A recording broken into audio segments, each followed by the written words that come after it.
Hi friends, இன்றைக்கி நம்ம chicken gravy தான் செய்ய போகிறோம். நான் எப்போவுமே இப்படி தாங்க எங்கள் வீட்டில் சிக்கன் கிரேவி செய்வேன். எப்படி செய்கிறேன்னு பாருங்கள். சட்டி சூடானே கொஞ்சம் லைட்டாக எண்ணெய் ஊற்றிக்கிறேங்க. தேவையான அளவு எண்ணெய் ஊற்றிக்கலாங்க.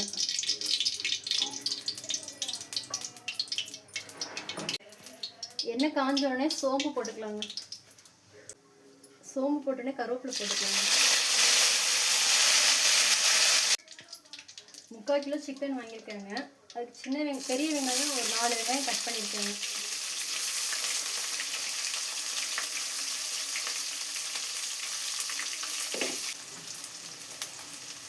பூண்டு ஒரு கட்டி அரைச்சி வச்சுருக்கேங்க. அந்த பூண்டு போட்டுக்கலாங்க.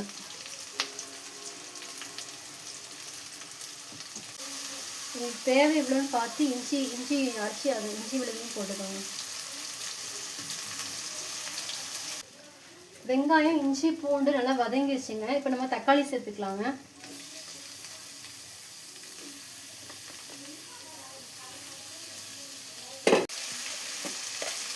தக்காளி நல்லா மசிக்கிறதுக்காண்டி கொஞ்சம் லைட்டாக உப்பு போட்டுக்கலாங்க.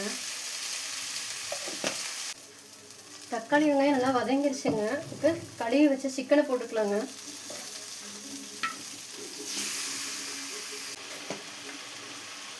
சிக்கனுக்கு தேவையான உப்பு போட்டுக்கலாங்க.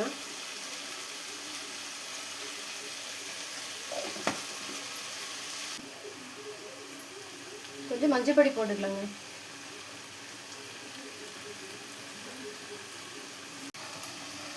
நான் பார்த்தீங்கன்னா உடனே தண்ணி ஊற்ற மாட்டேங்க. நம்ம கிண்டி விட்டுட்டு இருக்கும்போதே அந்த சிக்கன்லேருந்தே தண்ணி வருங்க. அது வரைக்கும் நம்ம அப்போ தான் வந்து சிக்கன் வந்து சீக்கிரம் வேகுங்க. அது வரைக்கும் கொஞ்சம் வெயிட் பண்ணுவோங்க. நான் உடனே தண்ணி ஊற்ற மாட்டேங்க. நம்ம கொஞ்ச நேரம் கிண்டி விட்டுட்டு இருந்தோம்னா அந்த சிக்கன்லேருந்தே தண்ணி வருங்க. அது வரைக்கும் கொஞ்சம் வெயிட் பண்ணுவோங்க.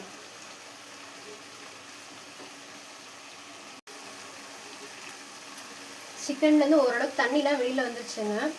இப்போ தான் நான் வந்து மிளகாத்தூள், மல்லித்தூள், சிக்கன் மசாலா தூள் தான் போடுவேங்க.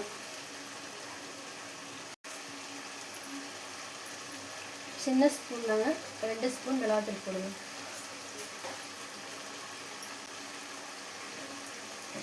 ஒரு ஸ்பூன் மல்லித்தூள் போட்டுக்கலாங்க. எங்களுக்கு கிரேவிக்கு வந்து சக்தி சிக்கன் மசாலா ரொம்ப பிடிக்குங்க. அது கொஞ்சம் பாதி போட்டுக்கலாங்க. இஞ்சி பூண்டு அரைச்சி தண்ணி கொஞ்சம் ஊற்றிக்கலாங்க. அந்த மிக்ஸி கழுவுன தண்ணி.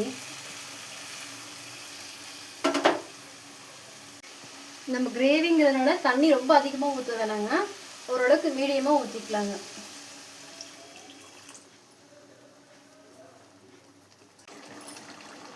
நம்ம அப்பப்போ அடிப்பிடிக்காமல் கொஞ்சம் கிளறி விட்டுக்கலாங்க.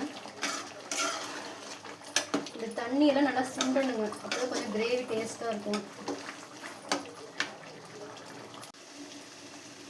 நம்ம சிக்கன் கிரேவி ரெடி ஆயிடுச்சுங்க.